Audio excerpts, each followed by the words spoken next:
Nous accueillons aujourd'hui Elisabeth Moiron-Braud, magistrate, secrétaire générale de la MIPROF, mission interministérielle pour la protection des femmes contre les violences et la lutte contre la traite des êtres humains. Bienvenue à vous, madame.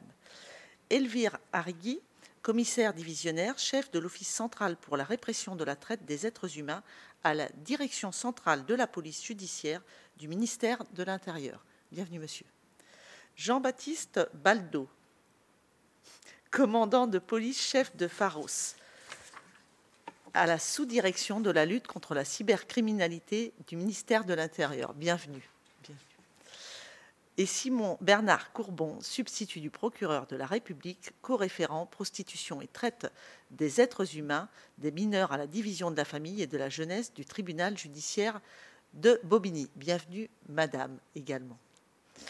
Je vous souhaite à tous la bienvenue. Nous avons 3 principaux axes de travail. Tout d'abord, les conditions de production de contenu pornographique.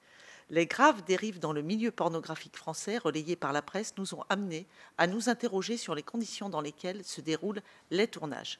Je tiens à saluer le travail d'investigation mené pendant plus de 2 ans par les enquêteurs de la section de recherche de Paris de la Gendarmerie nationale, qui a permis de recueillir les témoignages d'une 50aine de victimes de pratiques de recrutement sordides et de viols, agressions sexuelles et traite d'êtres humains sous couvert de tournage pornographique.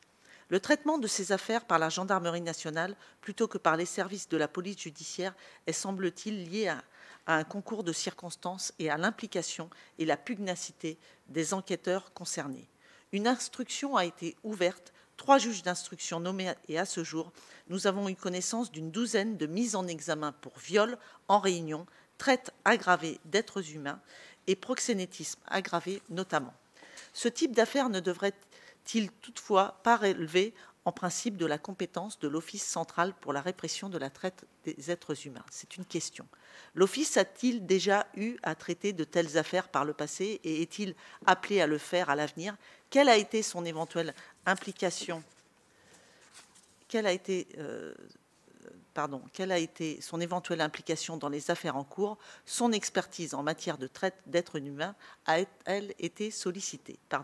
Au-delà des dérives révélées par la presse, nous nous interrogeons plus globalement sur les liens qu'entretiennent proxénétisme, prostitution, traite d'êtres humains et pornographie. La pornographie, qui implique des actes sexuels tarifés, peut-elle juridiquement être assimilée à de la prostitution filmée? Cette activité économique peut-elle relever du champ infractionnel du proxénétisme dès lors que l'on considère que la pornographie est une forme d'exploitation sexuelle? Nous souhaitons connaître votre analyse en la matière. Notre deuxième axe de réflexion concerne la nature des contenus pornographiques. Ces contenus semblent de plus en plus extrêmes et dégradants. Est-ce une vision que vous partagez? Certaines vidéos sont en outre manifestement illégales lorsqu'elles contiennent de la pédopornographie, des viols filmés, de l'incitation à la haine ou d'autres contenus pénalement réprimés.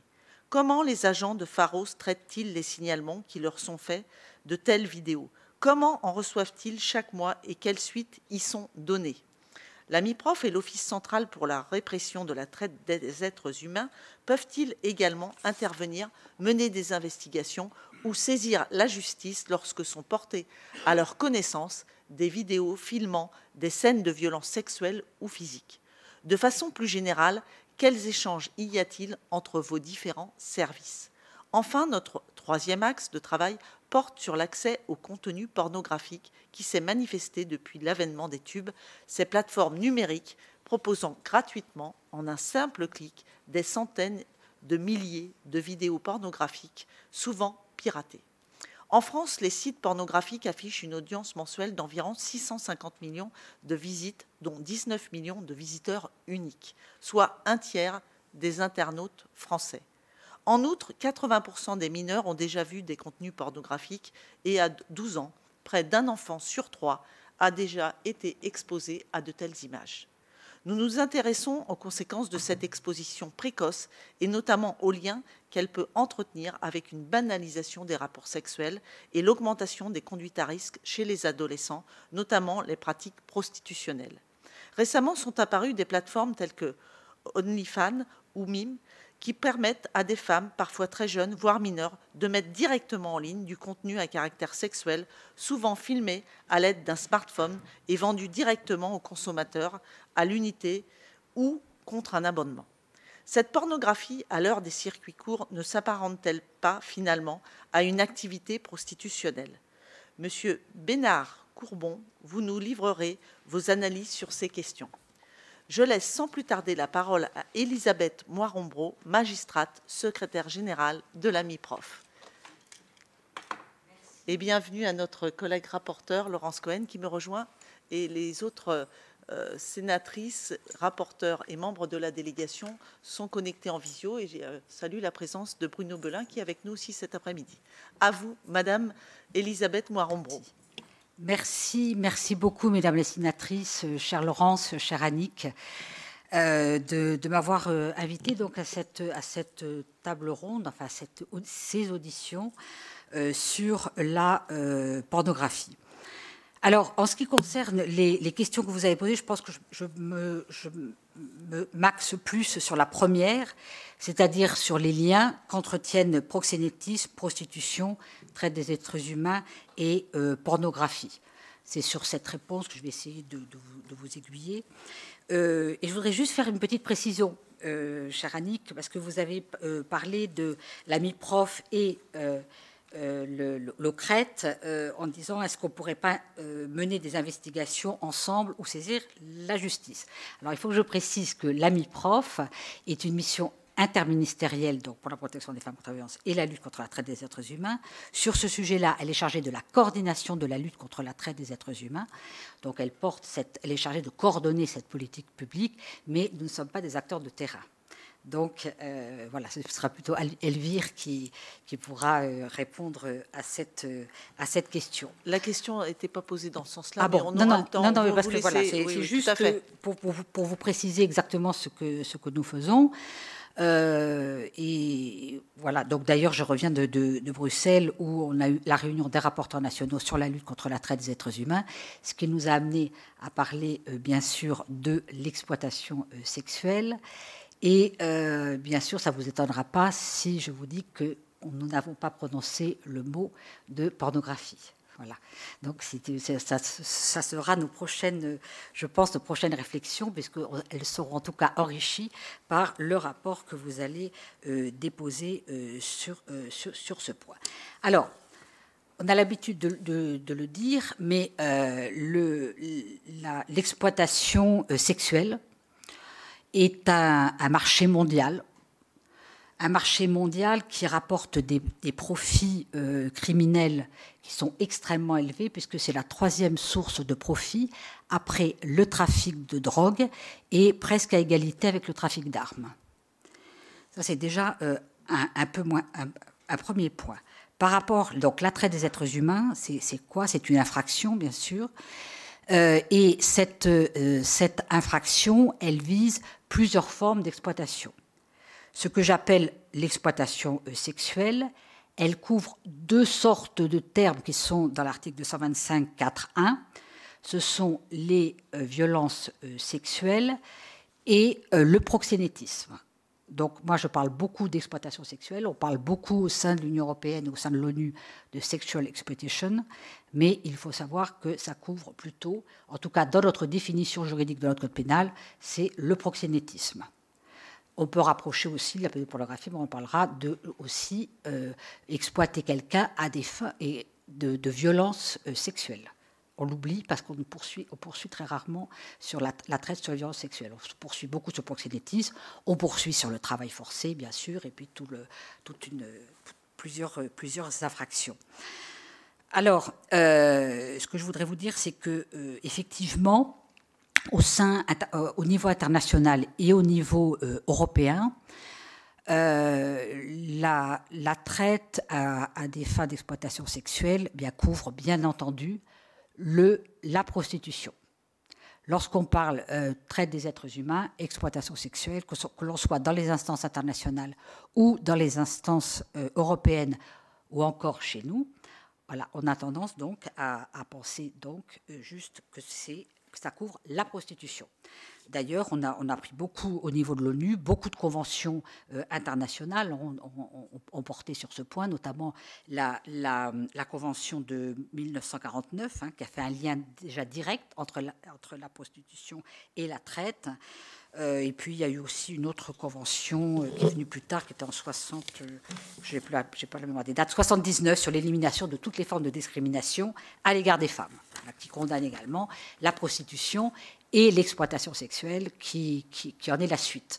Parce qu'il faut savoir que derrière la prostitution, il y a 90% de personnes prostituées qui sont victimes de traite des êtres humains, pour prendre un langage moins juridique, à des fins d'exploitation sexuelle. Voilà.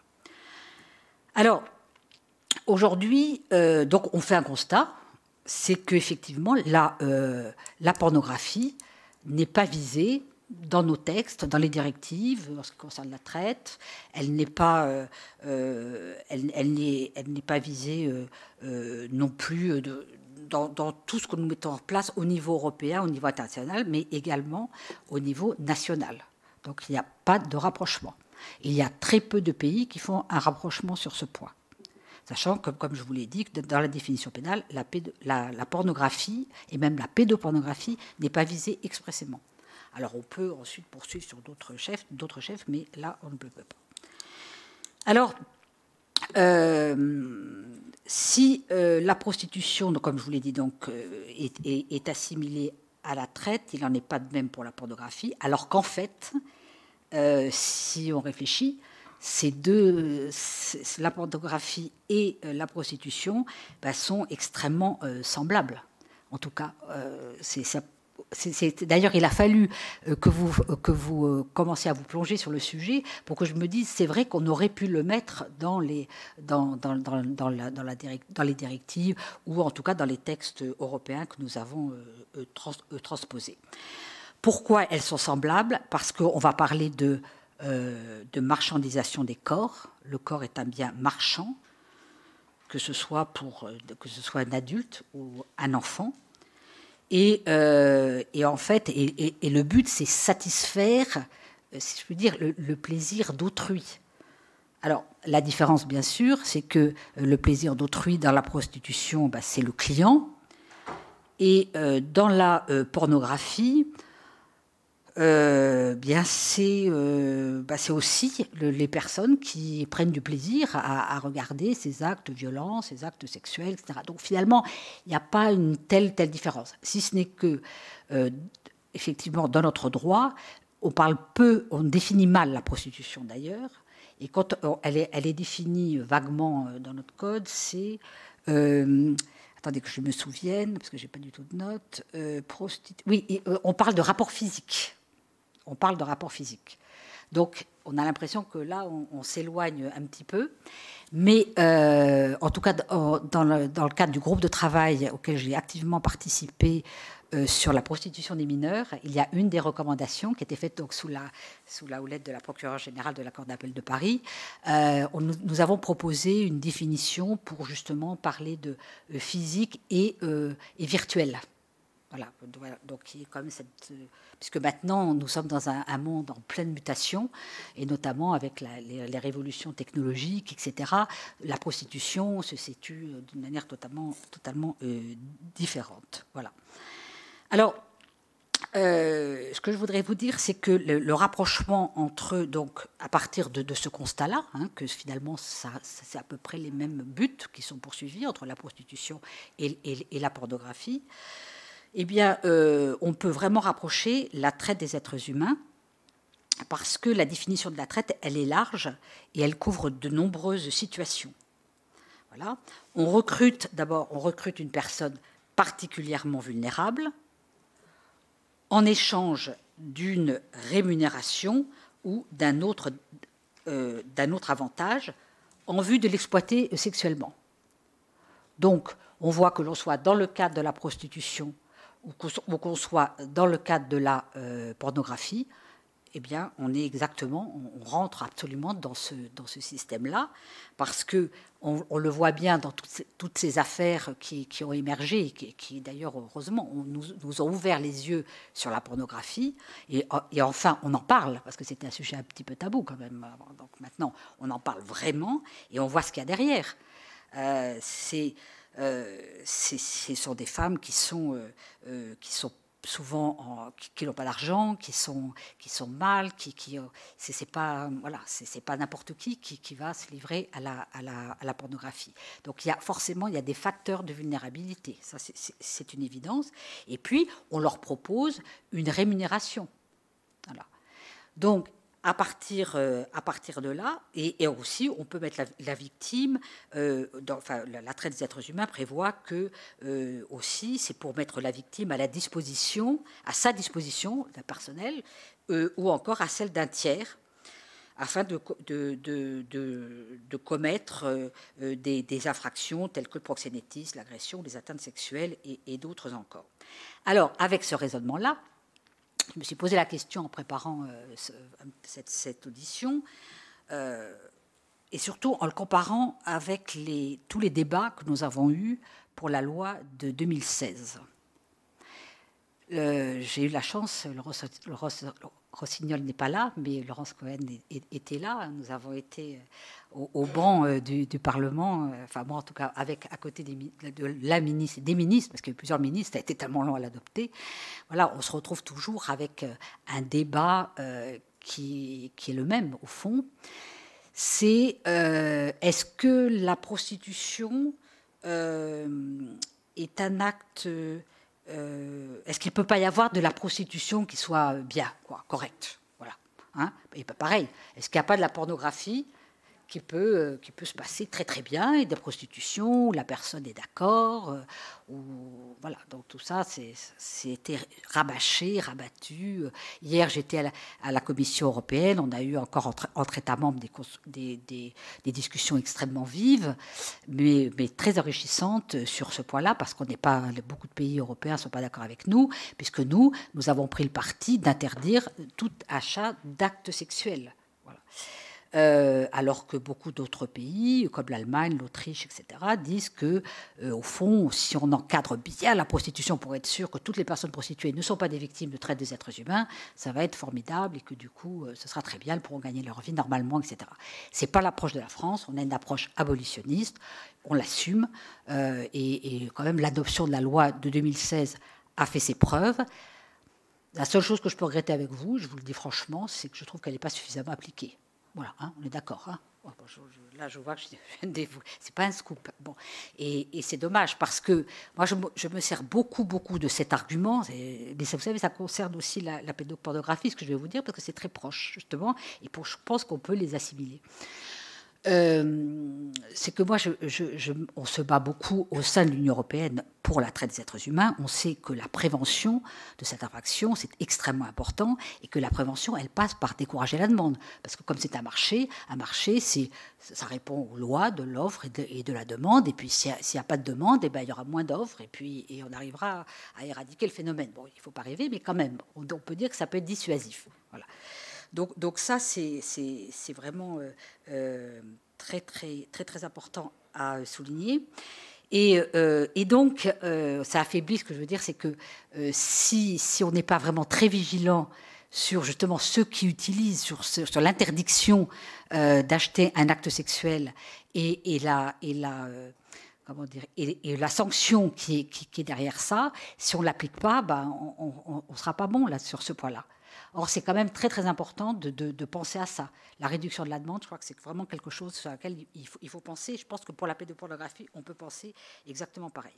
Alors, je me suis posé la question en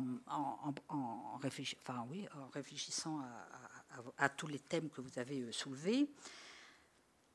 Donc moi, je conclus d'abord pour dire que la prostitution et la pornographie sont à rapprocher intimement. Voilà, ça c'est quand même ce que je pense. Alors, simplement, où vais-je trouver le client, où vais-je trouver l'auteur de l'infraction? Alors, je me suis posé la question, et du coup, je me suis dit que le producteur, par exemple, d'un film, est le proxénète, c'est une évidence, puisque lui, il va tirer profit des actes sexuels que l'on verra sur les films réalisés. Il va en tirer un profit très important. On rentre dans la dimension très marchande de cette exploitation. Mais aussi, si on examine bien, enfin, si on applique la loi de 2016, eh bien, on peut considérer que c'est également un client. Voilà. Puisque finalement, c'est lui qui va acheter quand même l'acte sexuel pour le filmer. Pas à des fins pour se faire peut-être le plaisir du film, mais quoi qu'il arrive, c'est quand même lui qui l'achète, puisque c'est lui qui va payer. Voilà. Alors ça, c'est une premier constat. Donc, je voudrais donc revenir sur cette histoire de marché. C'est que l'industrie pornographique, elle génère des profits absolument considérables, là aussi. C'est un marché qui est extrêmement lucratif, comme celui d'ailleurs de la prostitution, en tout cas pour ceux qui exploitent. Donc, comme je vous disais tout à l'heure, il faut faire en sorte qu'il n'y ait plus de demande, mais ça, ce n'est pas dans ma sphère de compétences, mais je pense qu'il faut vraiment faire des campagnes de sensibilisation sur ce sujet-là. Il faut en parler à l'école. Il faut et en parler à l'école régulièrement. Enfin, vraiment, je pense que c'est un conflit enfin, c'est vraiment, aujourd'hui, c'est vraiment un problème de société. Vraiment un problème de société. Et comme tout, moi, pour vivre depuis longtemps au milieu de tout ce contexte de l'exploitation sexuelle, etc., et on s'aperçoit qu'il faut des affaires graves, comme celle qui a suscité toute cette presse, etc., pour que tout à coup les gens prennent conscience. Moi, je vois autour de moi, on ne peut parler jamais de la pornographie depuis qu'il y a ces affaires qui sont apparues. On en parle beaucoup, et du coup, ça sensibilise. C'est pas possible que ça se passe comme ça, mais c'est horrible. Enfin, parce que bon, ça s'est passé dans des conditions atroces. Donc, il faut toujours qu'il y ait des événements comme ça, graves comme ça, et c'est pour ça que je trouve ça formidable que vous tout de suite vous ayez pris ce sujet à bras le corps, parce qu'il faut le faire tant que le fer est chaud, parce que sinon après ça se dilite et les gens, voilà, on n'y pense plus, c'est un petit peu dommage.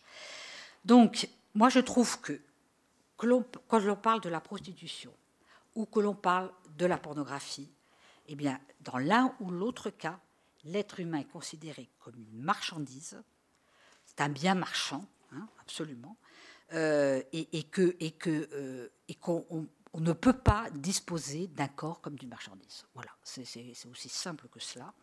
Et en plus, c'est contraire à nos principes constitutionnels, notamment celui du respect de la dignité humaine. Voilà.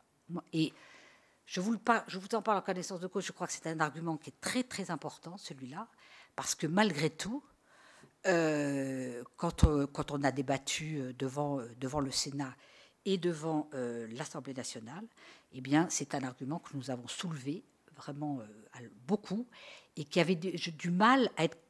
C'était du mal de le combattre. On avait du mal à le combattre parce que c'est quand même l'achat du corps. Absolument, c'est considéré que le corps est un bien marchand.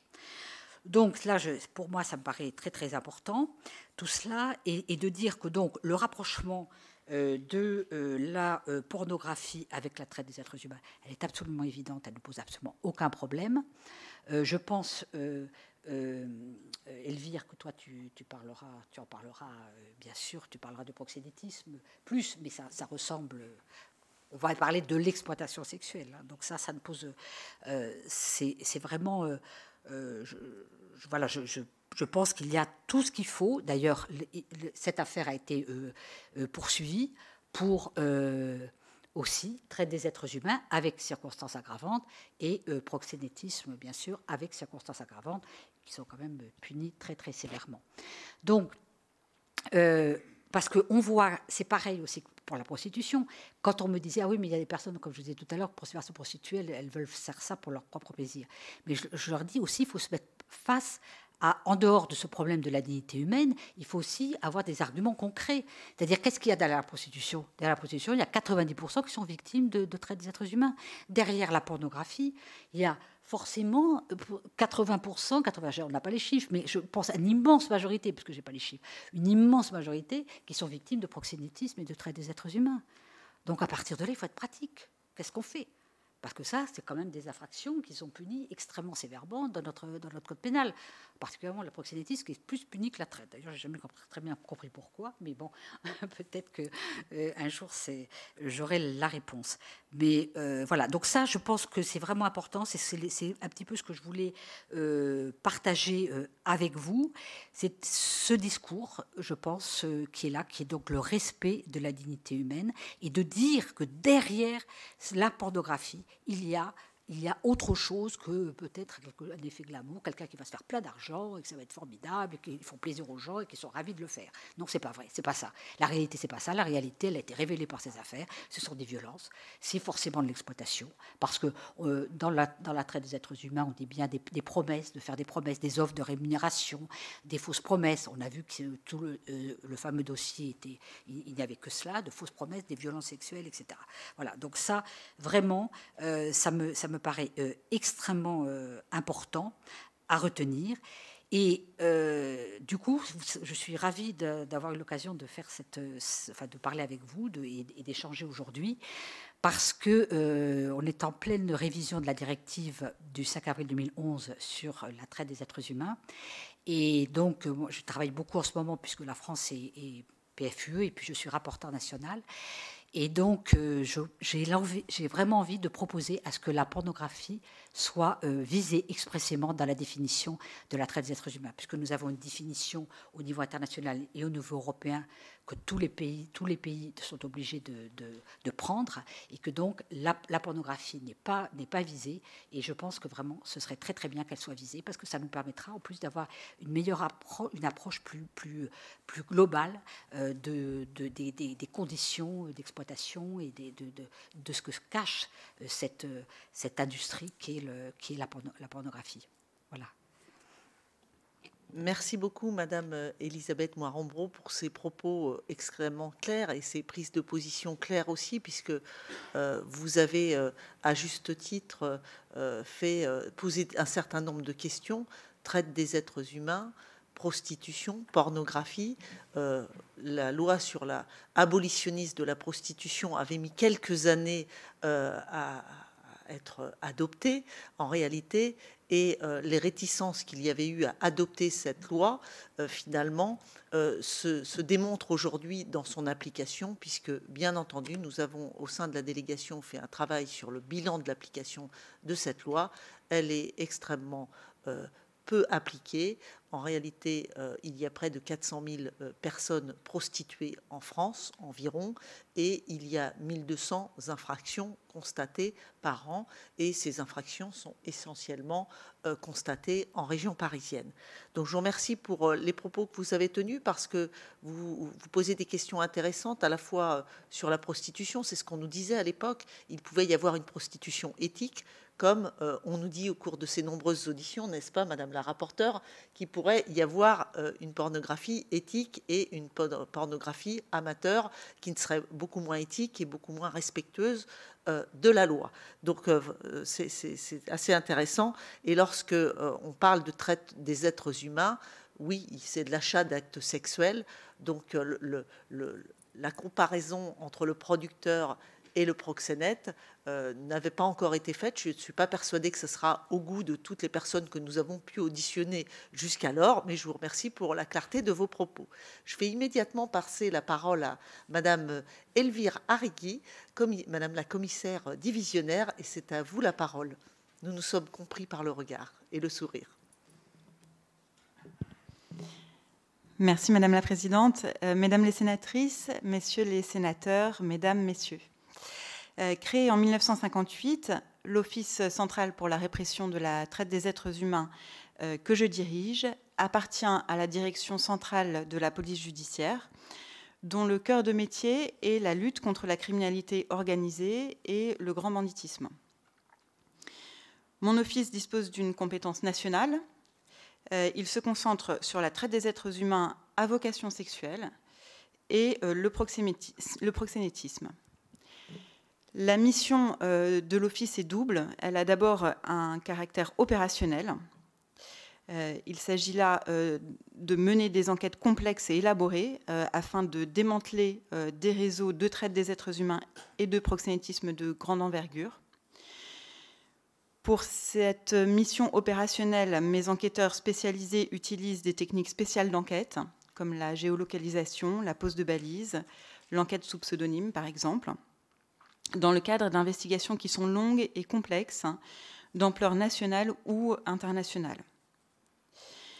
Bien sûr, les services territoriaux de la police judiciaire, de la sécurité publique et de la gendarmerie nationale sont également compétents dans ce domaine. Ils effectuent, quant à eux, des enquêtes d'une ampleur ou d'une complexité moindre, mais également possiblement dans le domaine du proxénétisme et de la traite des êtres humains, tout comme mon office.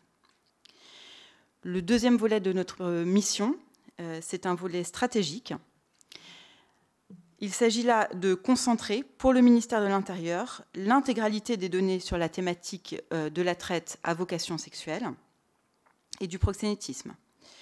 Alors, cela permet à mon office de disposer d'une vision d'ensemble du phénomène, de son évolution, et ça nous permet également de détecter de nouvelles tendances et d'en aviser les services territoriaux afin que les méthodes d'enquête s'adaptent à ces changements parfois rapides. La traite et le proxénétisme étant un phénomène souvent supranational, l'OCRED travaille de concert avec ses homologues d'autres pays et avec des agences européennes et internationales pour mettre en œuvre des projets stratégiques de lutte contre l'exploitation sexuelle.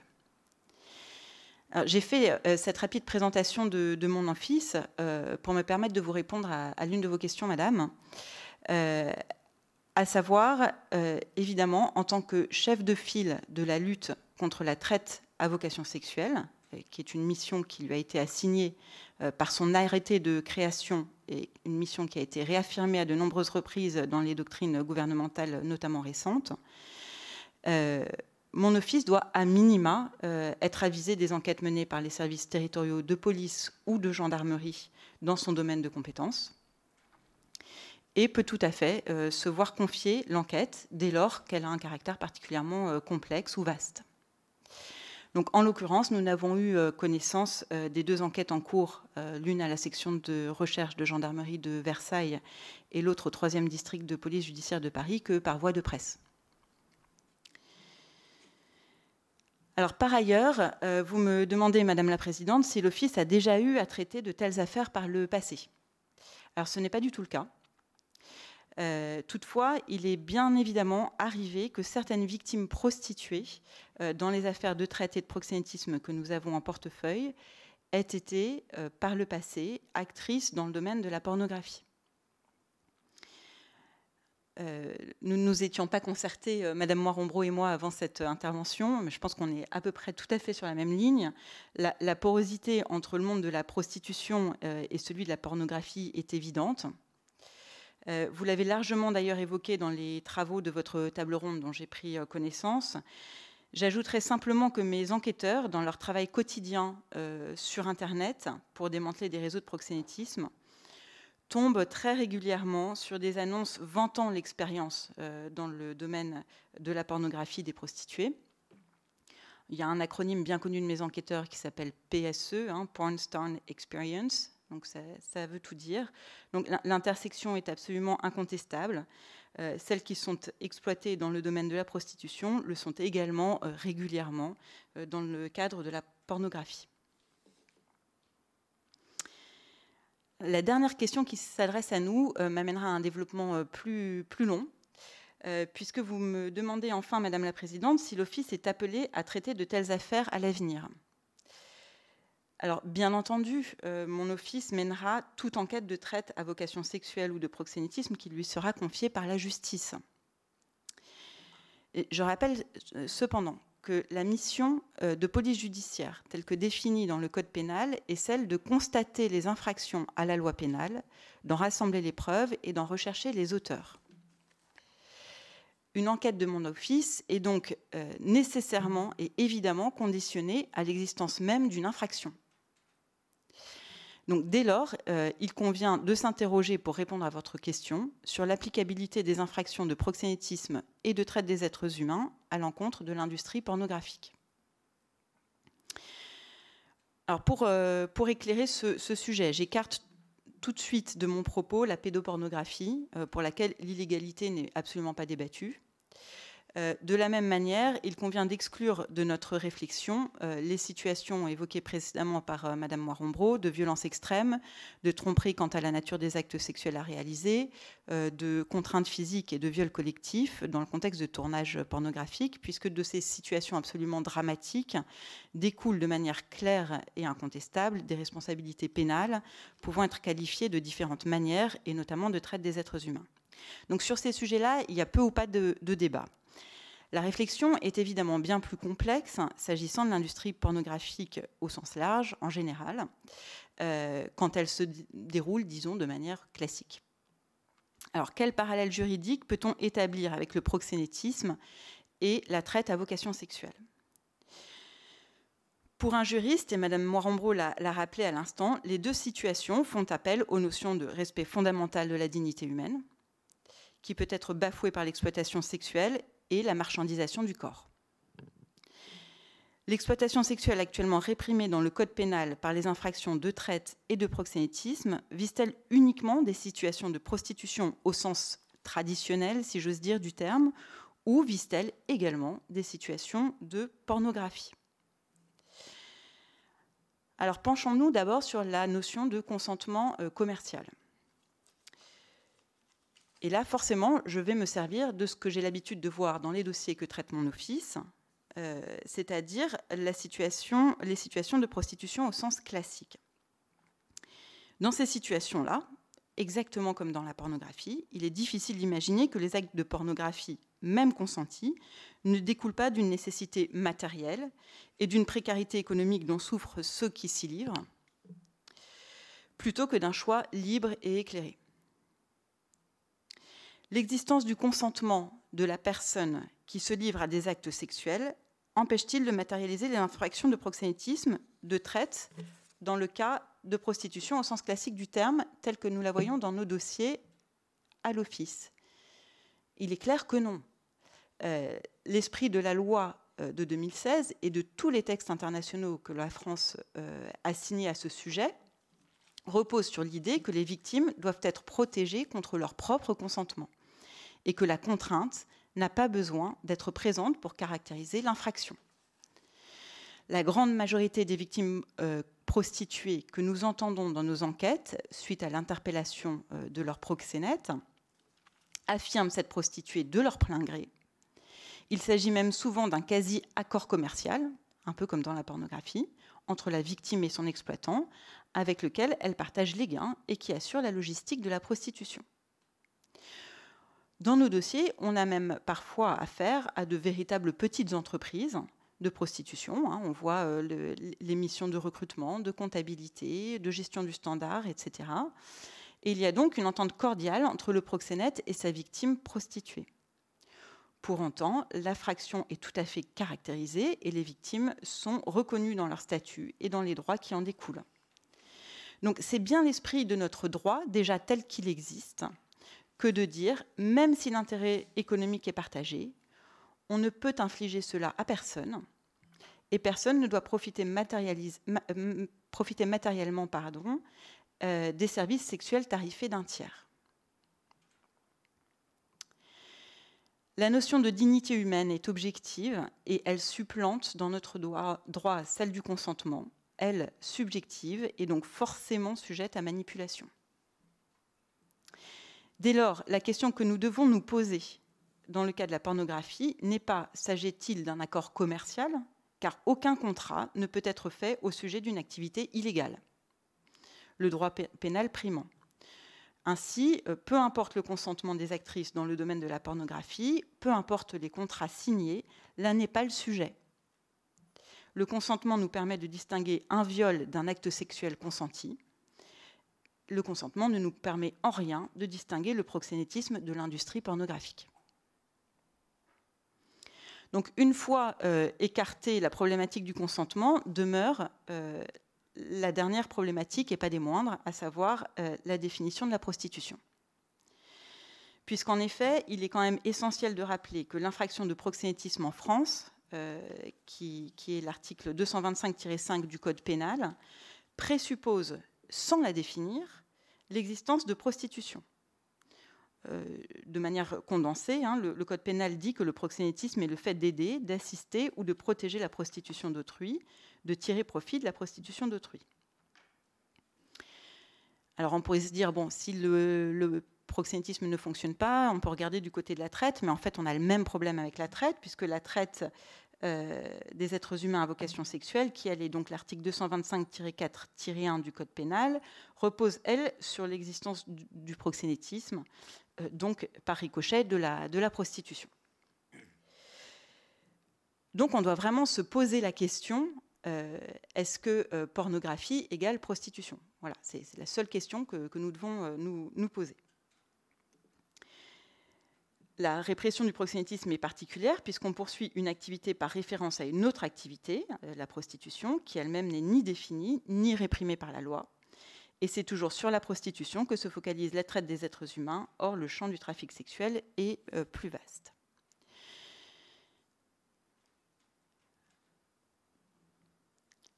Profiter économiquement de la prostitution d'un tiers tombe immanquablement sous le coup de la loi pénale, et dès lors, la question que nous devons nous poser est: la pornographie peut-elle être qualifiée de prostitution?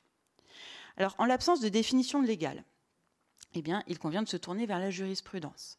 En l'occurrence, celle de la Chambre criminelle de la Cour de cassation du 27 mars 1996, que je vais citer.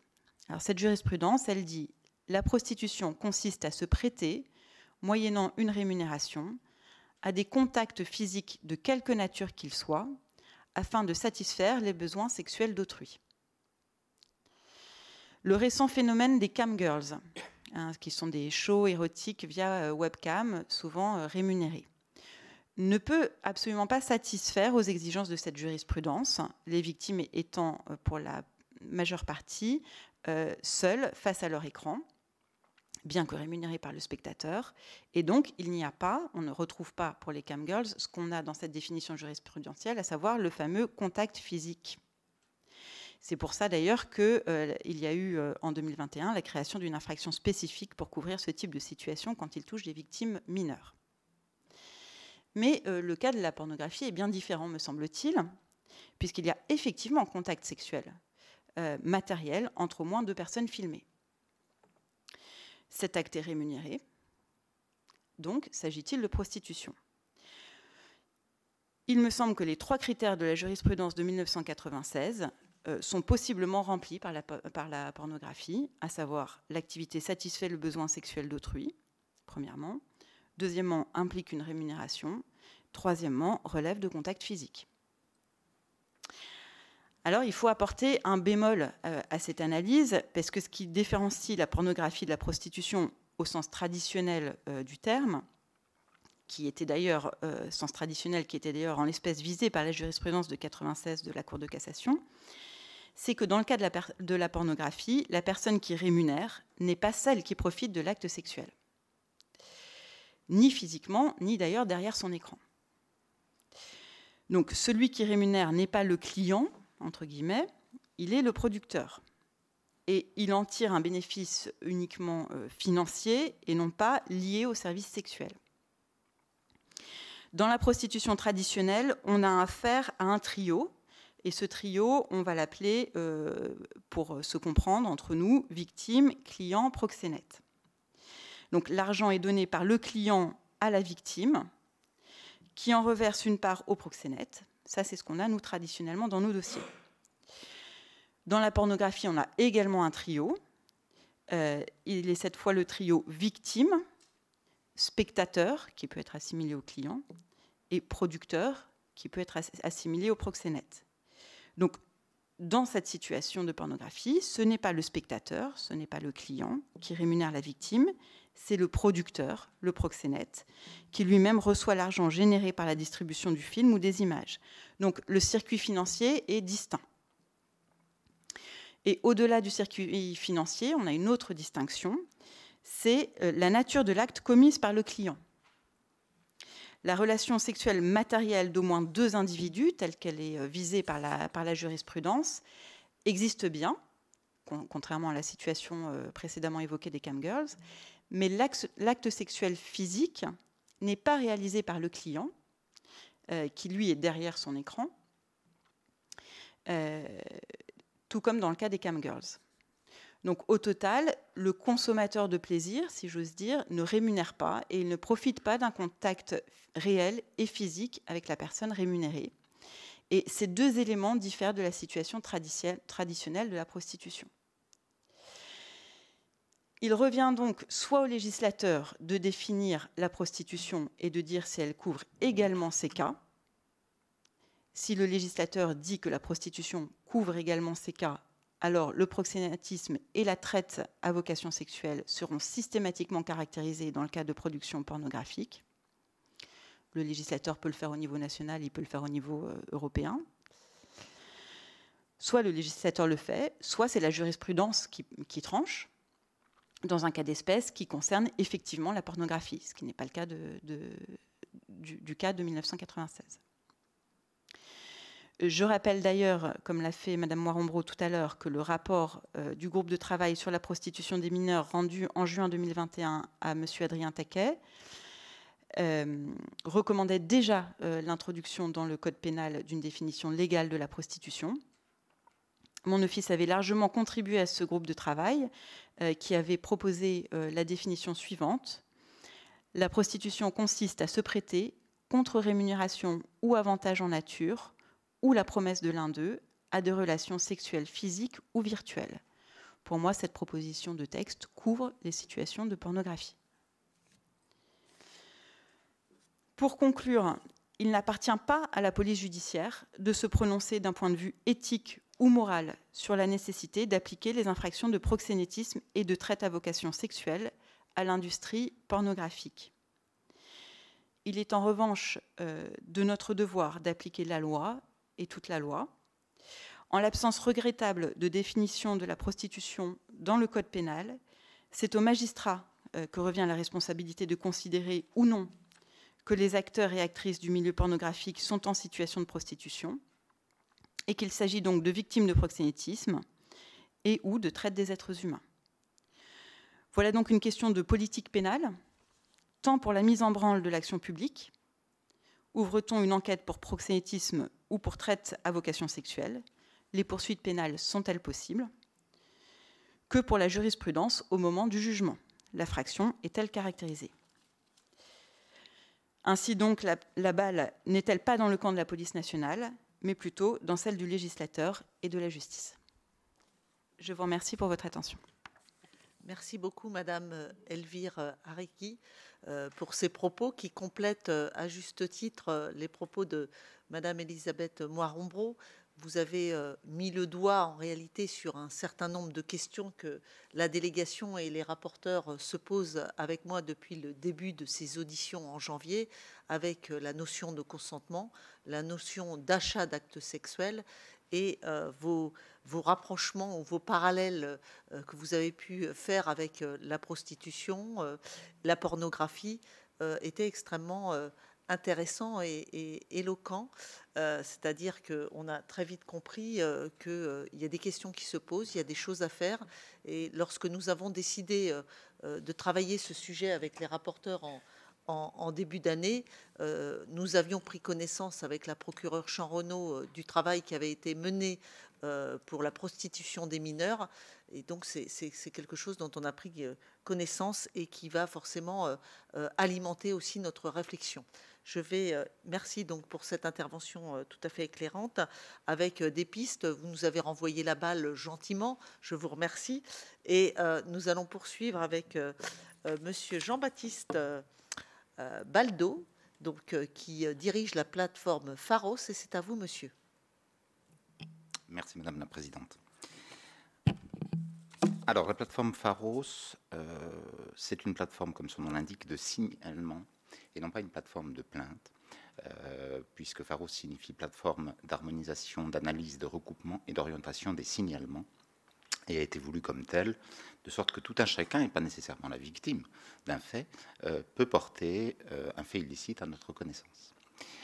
Pharos existe depuis 2009 et a, dès sa genèse, été orienté vers la pornographie, mais pédopornographie, puisque le proto-Pharos qui a existé de 2006 à 2008 était exclusivement orienté pédopornographie. à partir de 2009, lorsque la plateforme publique a été mise au jour, a été livrée, nous nous sommes intéressés à tout contenu illicite, absolument tout contenu.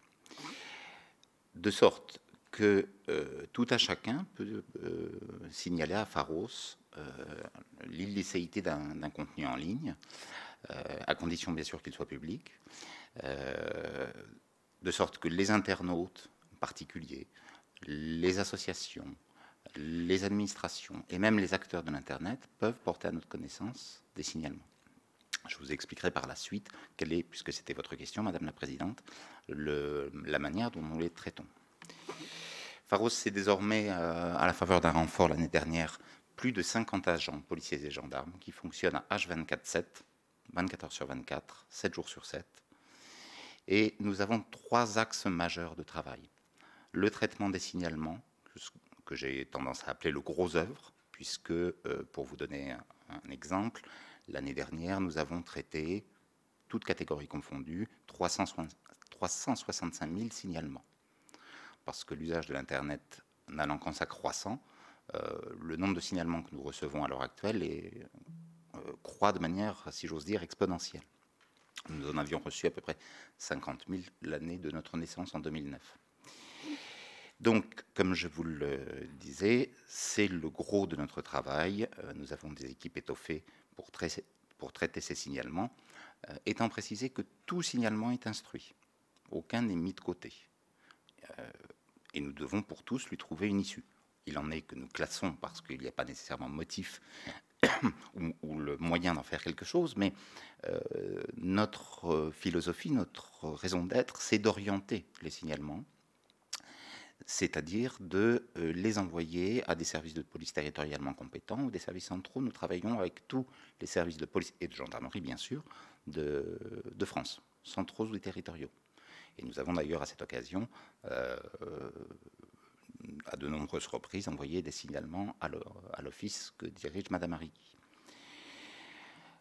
Nous avons un pôle judiciaire qui va, lorsqu'un signalement nécessite qu'on identifie l'internaute qui se cache derrière un pseudonyme ou qui a pu s'anonymiser, nous allons prendre commettre les premiers actes d'enquête, ouvrir un dossier chaque fois que nécessaire, et ensuite adresser ce dossier, après identification de l'auteur, à un service de police, là une fois encore, ou de gendarmerie territorialement compétent, ou un service central. Et la particularité de Pharos par rapport à d'autres plateformes similaires ailleurs dans le monde, c'est que nous avons un pouvoir de police administrative. Et là, en matière de pédopornographie ou d'apologie du terrorisme ou provocation à commettre des actes de terrorisme, nous pouvons exercer un pouvoir d'injonction et demander le retrait, la suppression pure et simple des contenus à l'éditeur ou à l'hébergeur. Si celui-ci ne défère pas à notre demande, nous pouvons à ce moment-là bloquer les contenus, c'est-à-dire en fait obtenir la déviation des requêtes vers une page du ministère de l'Intérieur et ou demander un déréférencement, c'est-à-dire une suppression des contenus des moteurs de recherche.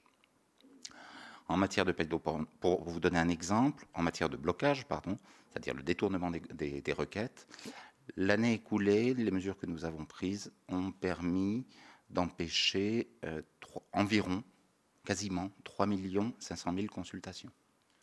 Et 90% concernaient la pédopornographie. Alors vous me demandiez, Madame la Présidente, si je pouvais fournir des chiffres en matière de pornographie. Je ne le pourrais pas, sauf en matière de pédopornographie, parce que la pornographie, dans notre base, n'est pas une rubrique en tant que telle. Je peux vous dire en revanche, en matière de pédopornographie, que le mois dernier, nous avons traité 1970 signalements concernant les atteintes aux mineurs. Ce qui, sur l'ensemble de l'année écoulée, porte le nombre de signalements relatifs à des atteintes aux mineurs à plus de 8200.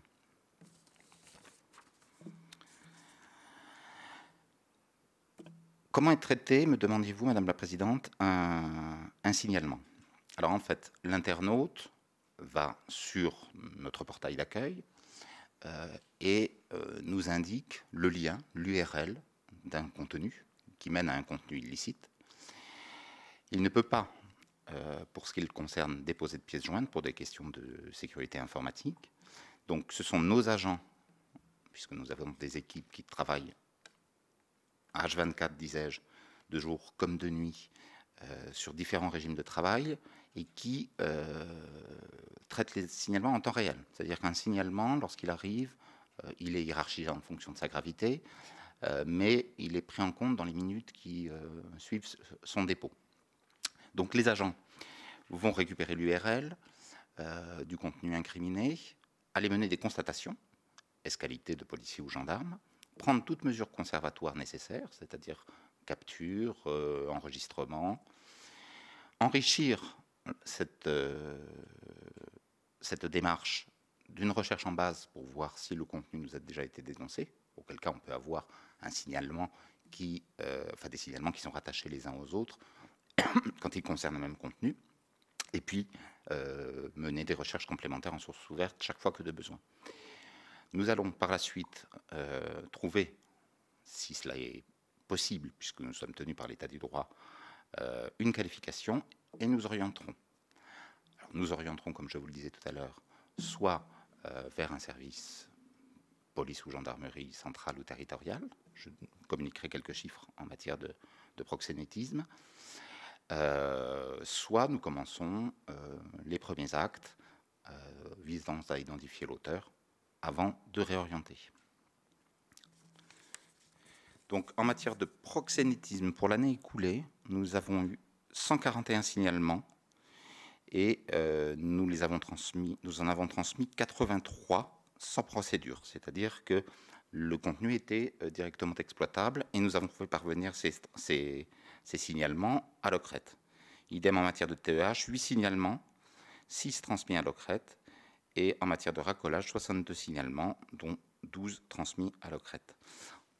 Relativement à l'amplitude, l'ampleur de notre tâche, puisque je le rappelle, on a brassé l'année dernière 365 000 signalements, le sujet est relativement circonscrit. En revanche, en matière de diffusion d'images à caractère pédopornographique, c'est plus de 500 enquêtes que nous avons diligentées par nous-mêmes. Et c'est vrai que la pédopornographie est un sujet qui nous préoccupe particulièrement. Elle est dans notre ADN depuis le début de l'existence de Pharos. Nous sommes tenus, comme je le disais, comme l'a fort bien expliqué Mme Marigui, par l'état du droit. Mais chaque fois que nous sommes confrontés à un contenu illicite, nous prenons les mesures nécessaires. Mais j'insiste sur le fait que nous n'avons de pouvoir de police administrative, en revanche, qu'en matière de pédopornographie et de terrorisme. Pour le reste des contenus illicites qui pourraient être trouvés sur Internet, de quelque nature qu'ils soient, nous allons invoquer l'article 6 de la loi de la confiance dans l'économie numérique, et nous devenons, auprès de l'éditeur ou de l'hébergeur, signalant à notre tour. Et nous le mettons en demeure, enfin, nous lui réclamons, s'il héberge un contenu illicite, de l'ôter, de le retirer. Mais nous n'avons plus, dans ce cadre-là, nous n'avons pas de pouvoir d'injonction. Donc l'éditeur ou l'hébergeur défère à notre demande ou pas. Et autant en matière de pédopornographie et de terrorisme, nous avons ce pouvoir d'injonction, et l'éditeur ou l'hébergeur qui ne défère pas risque d'engager sa responsabilité pénale.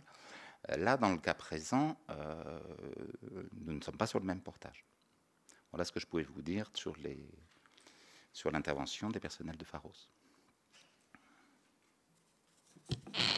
Merci beaucoup, Monsieur Baldo, pour cette intervention sur la plateforme Pharos, qui est un élément essentiel du dispositif pour lutter contre la criminalité sur la toile. Donc, merci à vous pour cette intervention. Je vais céder la parole au dernier intervenant, Monsieur Simon Bénard-Courbon, et c'est à vous la parole pour clôturer ce tour de table. Et ensuite, bien entendu, je passerai, pour qu'il se prépare, la parole aux sénateurs ou rapporteurs, soit en salle, soit en visioconférence, qui le souhaitent pour poser des questions. Je vous remercie. À vous, monsieur.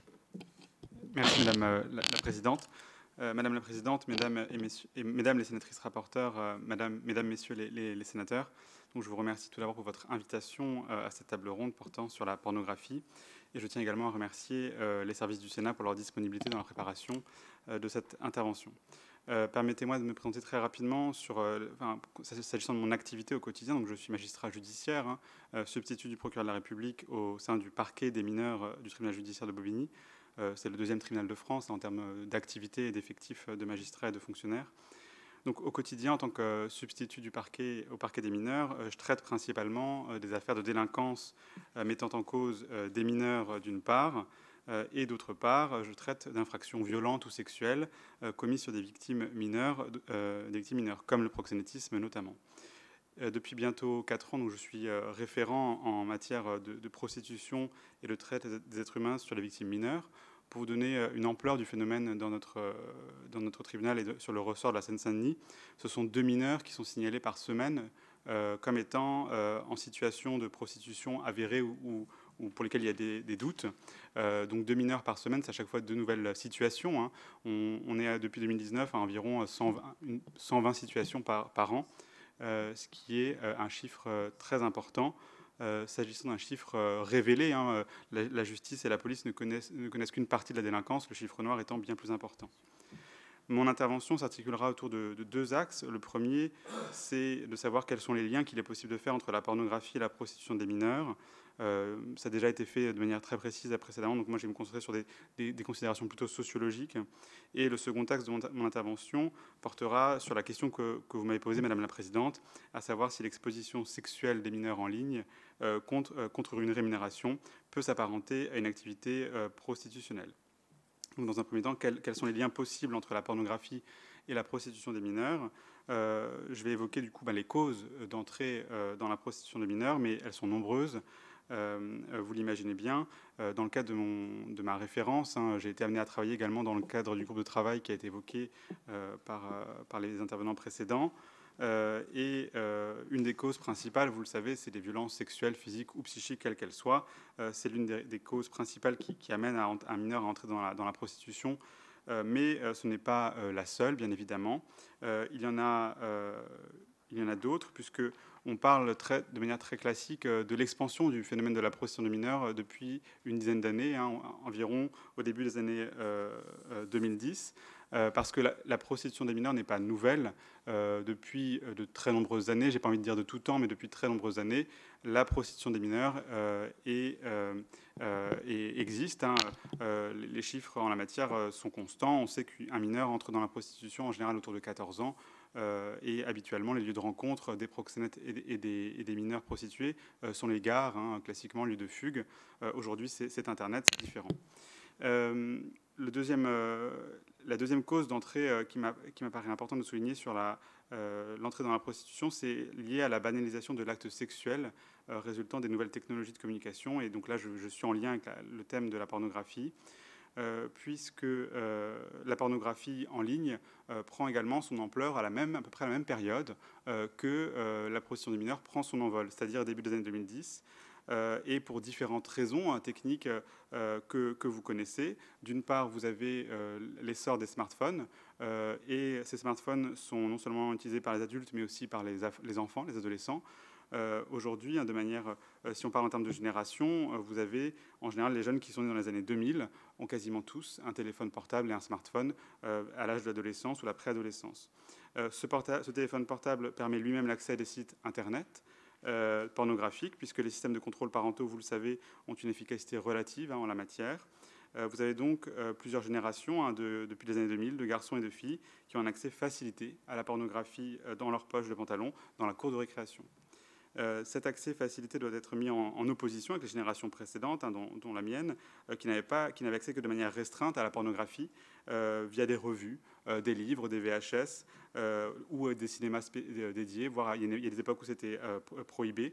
Donc vous voyez bien qu'il y a un décalage énorme entre ce que les générations actuelles connaissent et les générations précédentes ont pu connaître en matière d'accès à la pornographie. Vous évoquez dans votre introduction un chiffre très éloquent, hein, s'agissant de l'accès à la pornographie en ligne par les mineurs.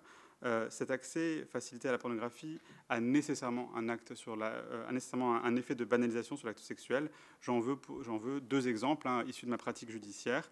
C'est celui de la fellation, qui est devenu un acte extrêmement anodin pour la plupart des adolescents. C'est en effet quelque chose que mes collègues et moi-même constatent au quotidien dans nos affaires qu'on traite en matière d'agression sexuelle et de viol. La fellation est devenue quelque chose de très banal, alors que ça ne l'est pas.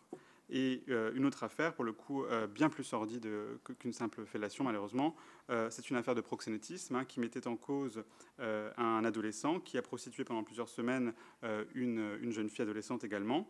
Dans cette affaire, on a des échanges de SMS entre ce proxénète et cette jeune fille, où le jeune homme lui dit qu'il a trouvé un client qui est intéressé pour une prestation sexuelle donc rémunérée, impliquant plusieurs milliers d'euros.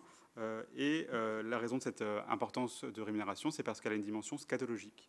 La jeune fille de lui répondre par SMS, donc cet échange est très cru, elle dit qu'elle ne veut pas vraiment le faire, que c'est trop violent, ça ne l'intéresse pas, et le jeune homme qui va lui répondre tout simplement « tu prendras une douche après ».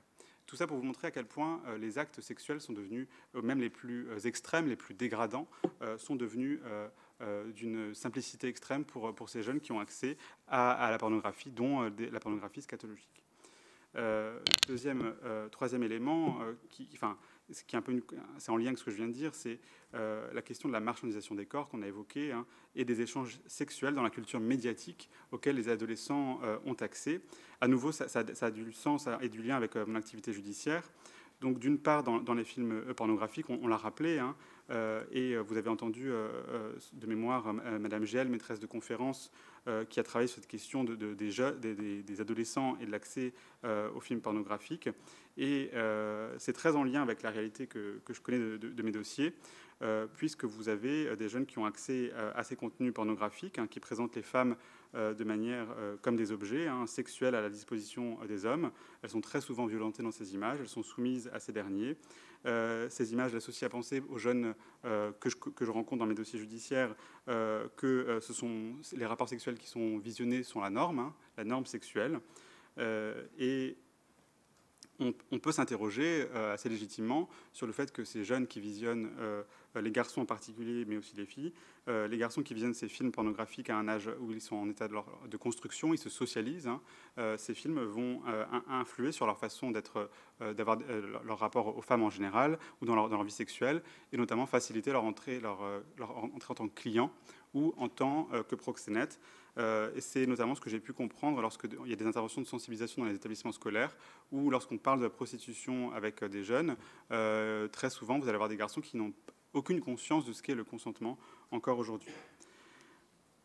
Donc la question de savoir si, dans les procédures que je traite, l'idée que la mineure exploitée n'est qu'un objet, c'est vraiment une constante. Il arrive parfois aux proxénètes de vendre les jeunes filles, donc ça montre bien que ce sont des objets, pour quelques centaines d'euros, de les échanger lorsqu'ils trouvent ces jeunes filles trop pénibles ou trop peu rentables financièrement. Et très souvent, ce qu'on retrouve dans nos dossiers judiciaires de proxénétisme, ils vont les brutaliser physiquement, parfois à l'extrême, avec des risques de séquelles physiques irrémédiables. Mais pour les proxénètes, la jeune fille qui les exploite n'est effectivement qu'une marchandise interchangeable. Ainsi, il y a à mon sens un lien certain entre la pornographie en ligne et l'essor du proxénétisme sur les mineurs, en raison de l'utilisation massive des smartphones. J'ai oublié d'évoquer l'accès Internet au haut débit, de l'accès facilité que permet la pornographie par les enfants, et qui deviennent éventuellement des clients des proxénètes. Autre point sur cette question de la marchandisation des corps, qui a peut-être été évoqué, mais je ne suis pas certain par d'autres intervenants au préalable, c'est la question des émissions de télé-réalité. En lien avec les images, en lien avec l'image de la femme véhiculée par les films pornographiques, se pose à mon avis la question de savoir si l'image de la femme véhiculée par les émissions de télé-réalité, comme elles sont nombreuses, j'en cite quelques-unes, Les Anges de la télé-réalité, Les de la Tentation, Secret Story, Le Bachelor Gentleman Célibataire, La Villa des Cœurs Brisés, Les Marseillais vs contre le reste du monde, puisque c'est pas ma propre analyse, c'est le Haut Conseil à l'égalité des femmes et des hommes qui, en 2020, dans son rapport, s'est inquiété de manière très, très, très sérieuse sur le sexisme véhiculé par ces émissions. Le CSA, le Conseil supérieur de l'audiovisuel, l'a également fait à plusieurs reprises dans les années précédentes. Dans ces émissions, si vous les regardez, eh bien, très souvent, les femmes sont très sexualisées, peu vêtues, peu importe le moment de la journée où elles sont filmées, en face d'elles, elles ont des hommes très virilisés, peu vêtus également, comme si on était dans un film pornographique ou érotique. Les discussions, en plus, tournent très souvent autour de leur vie sexuelle ou sentimentale. On ne voit pas forcément d'actes sexuels filmés, mais ils sont très souvent suggérés, voire on a des caméras qui filment dans le noir et on ne sait pas ce qui... Enfin, on le suppose. Et tout ça pour vous dire que le lien avec la prostitution, qui a pu être fait par 2 journalistes qui ont réalisé un documentaire très intéressant sur la prostitution, Monsieur Claude Ardide et Madame Nadia Hubert, dans Le Monde en face, jeunesse à vendre, qui a été diffusé sur France 5 en 2018, où lorsqu'ils expliquaient leur travail sur la conception de ce documentaire, ils disaient que pour eux, il y avait un lien évident entre l'émergence de la prostitution des mineurs au début des années 2010 et l'heure de diffusion de ces émissions de télé-réalité qui correspond au début des années 2010. Effectivement, dans mes dossiers judiciaires, dans les auditions des jeunes filles que le parquet des mineurs de Dominique traite, parfois les jeunes filles vont dire en audition « mais moi mon objectif c'est de devenir une star de la télé-réalité, avoir la même apparence physique que ces jeunes femmes, gagner beaucoup d'argent rapidement ». Dans l'émission Zone Interdite, intitulée « À 15 ans, ma fille se prostitue », diffusée sur M6 en septembre 2020, une des jeunes filles interrogées le disait très clairement devant la caméra que c'était son objectif. Or, ces stars de la télé-réalité, vous les retrouvez sur les réseaux sociaux, Instagram, TikTok, Snapchat et autres, qui sont également des canaux, vous le savez, qui diffusent une image très stéréotypée et sexualisée de la femme, comme je viens de l'évoquer. J'arrive au deuxième temps de mon intervention sur la question de savoir, pour répondre à votre question, Madame la Présidente, de savoir si la pornographie en ligne mène à la prostitution des mineurs en ligne également. Dans un premier temps, j'aimerais vous dire que les intervenants précédents ont fait le lien très clair entre l'industrie pornographique et l'activité prostitutionnelle. Je ferai également 2 références littéraires et cinématographiques, celle du livre de Robin d'Angelo, que vous avez déjà entendu, qui, à la lecture, montre l'extrême porosité entre ces 2 mondes. Et les profils des jeunes filles qui suivent sont des jeunes filles extrêmement vulnérables, et souvent de très jeunes majeurs. Une série télévisée américaine diffusée entre 2017 et 2019 sur HBO, appelée en anglais The Deuce ou la 42e en français, qui retrace la naissance de l'industrie pornographique au début des années 70 à New York. Et on voit que les jeunes femmes prostituées dans la rue basculent ensuite dans l'univers pornographique. S'agissant donc de répondre très, très clairement à la question qui était posée, ça a été dit, il y a des enjeux juridiques sur cette question. À mon sens, lorsqu'on regarde la définition de la Cour de cassation qui vous a été rappelée, l'exigence d'un contact physique, à mon sens, fait échec à la caractérisation d'une infraction en termes de prostitution lorsqu'un mineur ou une mineure fait un show sexuel, par exemple derrière sa caméra, contre une rémunération. En termes d'interprétation de la loi pénale, l'interprétation elle est stricte. Pour autant, il y a effectivement un débat puisque cette jurisprudence, cette définition n'est pas posée par la loi. C'est la jurisprudence, donc elle peut toujours être renversée. Mais effectivement, en termes de sécurité juridique, il y aurait une nécessité à ce que cette définition soit posée par le législateur pour que clairement le débat soit tranché. La définition de la Cour de cassation, elle est ancienne, ça fait quasiment depuis 30-40 ans qu'elle n'a pas bougé, cette exigence de contact physique, de rémunération en vue de la satisfaction d'un besoin sexuel d'autrui. La société a changé, Internet est arrivé, les smartphones, etc., on l'a évoqué, d'où la question qui se pose effectivement aujourd'hui. Pour autant, au-delà du débat juridique, se pose la question de la réalité de ces affaires de prostitution virtuelle. Dans ma pratique, depuis en 4 ans, je n'ai quasiment jamais eu affaire à ce type de situation de prostitution en ligne via les plateformes OnlyFans, Mime et autres. Tout d'abord, pas besoin de passer par ces plateformes spécialisées. Il suffit d'échanger par SMS, envoyer des images ou des vidéos dénudées par message ou sur WhatsApp ou Facebook ou que sais-je, avec une rémunération qui vient par la suite. Donc pas besoin d'avoir des sites spécialisés, ça c'est la première remarque que je ferai. Et par ailleurs, c'est une activité qui est extrêmement cachée. Tout se passe dans un huis clos.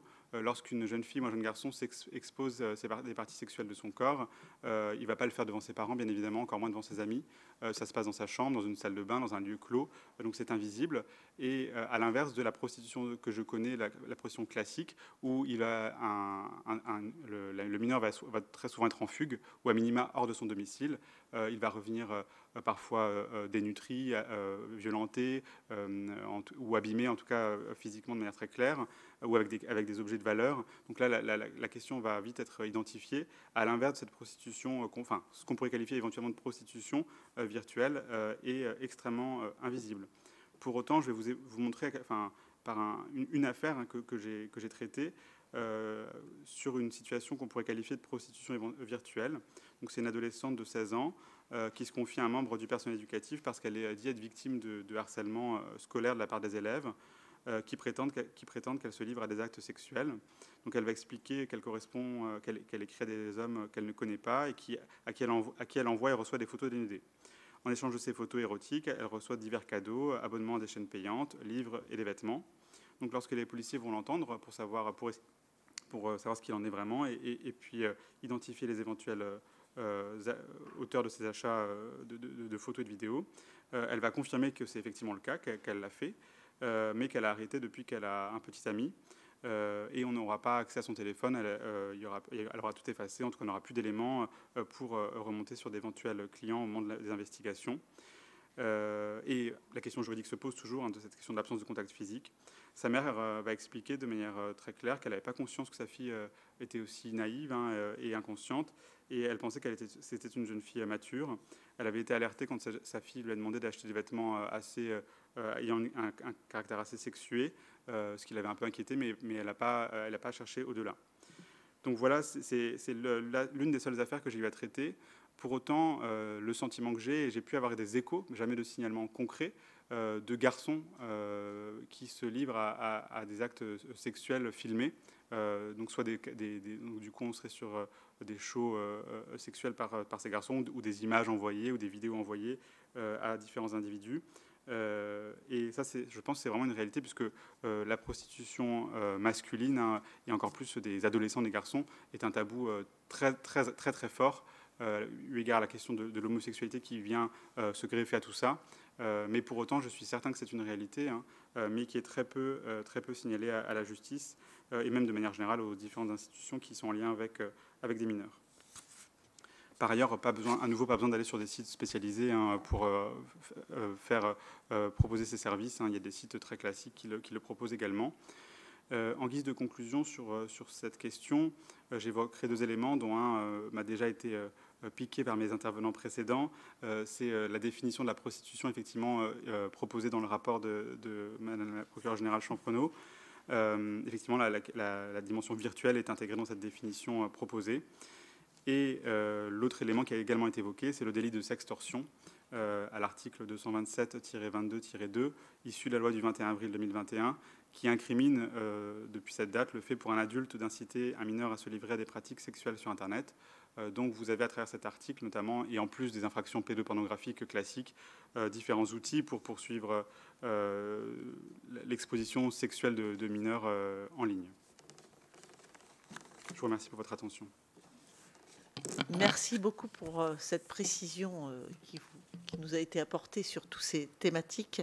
Je vais tout de suite passer la parole à ma voisine rapporteure Laurence Cohen, qui souhaite vous interroger suite à vos 4 interventions, mesdames et messieurs. À vous, madame la rapporteure. Merci, madame la présidente.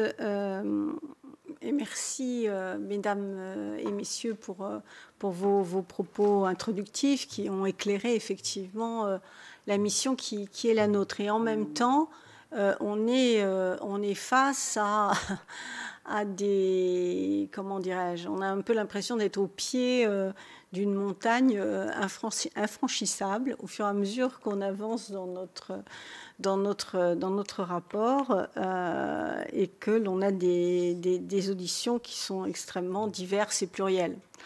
Moi, j'aimerais peut-être, ce n'est pas tant des questions, mais ce sont des réflexions, et avoir un échange avec vous peut-être un peu plus poussé que les éléments que vous nous avez apportés, parce que ça m'interroge évidemment, c'est que nous sommes, me semble-t-il, face à des paradoxes, c'est-à-dire à la fois une société au niveau national comme mondial qui prend conscience je vais le dire comme ça, du système patriarcat qui renvoie à une image de la femme et de l'homme d'ailleurs, qui est extrêmement stéréotypée et qui a servi les femmes pour aller vite. Et donc cette prise de conscience de la société, avec tout ce qui s'est passé autour de MeToo, des paroles qui de plus en plus se font entendre, permettant aux femmes de montrer qu'elles ne sont pas seules, qu'elles ne sont pas isolées, et qu'il y a besoin de s'unir pour gagner une société d'égalité. Et en même temps, face à cette prise de conscience, à cette volonté de gagner cette égalité dans tous les domaines, ça a toujours existé au niveau des militantes et des militants féministes, mais disons que là, c'est beaucoup plus partagé. Face à ça, on a paradoxalement donc toujours cette instrumentalisation du corps des femmes qui reste une marchandise et qui du coup utilise, j'allais dire, d'autres canaux, ou en tout cas des canaux qui sont beaucoup plus modernes et qui nous échappent, c'est-à-dire tout ce qui passe par Internet, etc., et qui touche, en fait, là pour le coup, des publics extrêmement jeunes. Et on a en même temps, donc on a le sentiment qu'il y a vraiment un besoin de contrebalancer donc ces images, cette banalisation, cette marchandisation des corps, en ayant un rôle éducatif au niveau de l'école. Mais quand je dis l'école, en fait, moi, c'est vraiment de la crèche à l'université. Hein, je suis pas... Et ça manque terriblement. Donc là, je trouve qu'il y a une responsabilité collective qui est flagrante. La deuxième chose peut-être qui se rapporte de manière plus précise à notre rapport, c'est qu'effectivement, vous avez toutes et tous fait un lien entre la prostitution et la pornographie, y compris monsieur en disant que vous voyez nettement une augmentation de la prostitution face à une diffusion, on va dire, de la pornographie, mais c'est ce lien-là qui est extrêmement compliqué, à mon avis, à mettre en évidence pour nous. Parce que suivant les auditions que nous avons eues, quelle que soit notre conviction intime, elles ont été parfois malmenées, contrebalancées par des propos qui disaient « mais non, c'est pas du tout comme ça, etc. etc. » Alors on a l'habitude, parce que c'est aussi ce qu'on nous rétorque au niveau de la prostitution. Voilà. Mais comment est-ce qu'on arrive vraiment à établir une démonstration, un lien? C'est ma deuxième réflexion. Et ma troisième réflexion, c'est que j'ai effectivement le sentiment, en vous écoutant, qu'il y a un angle mort, on va dire, au niveau de la justice. Et au niveau de ce qui peut être aussi bien au niveau des définitions qu'au niveau des sanctions en réalité. Donc comment est-ce qu'on arrive, parce que quand Madame Arrigui dit à un moment donné la balle est dans le camp des législateurs, c'est vrai. Mais la balle est dans le camp des législateurs, pas que, elle est aussi au niveau de la justice. Et comment, justement, on arrive à concilier tout ça? Parce qu'on nous rétorque aussi pas mal que, voilà, si on veut interdire, c'est parce qu'on est moralisateur, etc., qu'on brime les libertés, notamment des adultes, qui finalement, 2 adultes ou 3 adultes consentants, enfin, je ne sais pas, des adultes, je ne vais pas donner de chiffres, consentants ont bien le droit de faire ce qu'ils veulent. Donc voilà, c'est trois réflexions qui ne sont pas tant des questions, mais qui sont plutôt à essayer de donner des éléments qui nous permettent peut-être d'étoffer notre rapport pour le rendre beaucoup plus solide dans les recommandations qu'on pourra faire au final. Merci beaucoup, chers collègues. Je vais peut-être passer tout de suite la parole à Laure Darcos et puis ceux qui voudront réagir aux réflexions de la rapporteure Laurence Cohen et à la question ou réflexion de notre collègue Laure Darcos se manifesteront auprès de nos invités du jour. Merci à vous, chers collègues. Merci, Présidente. Merci à vos témoignages. Bien évidemment, en tant que mère de famille, ça fait froid dans le dos, et je veux dire que on en avait déjà entendu, mais c'est toujours très compliqué. Je poursuis un peu les réflexions de ma collègue Laurence Cohen.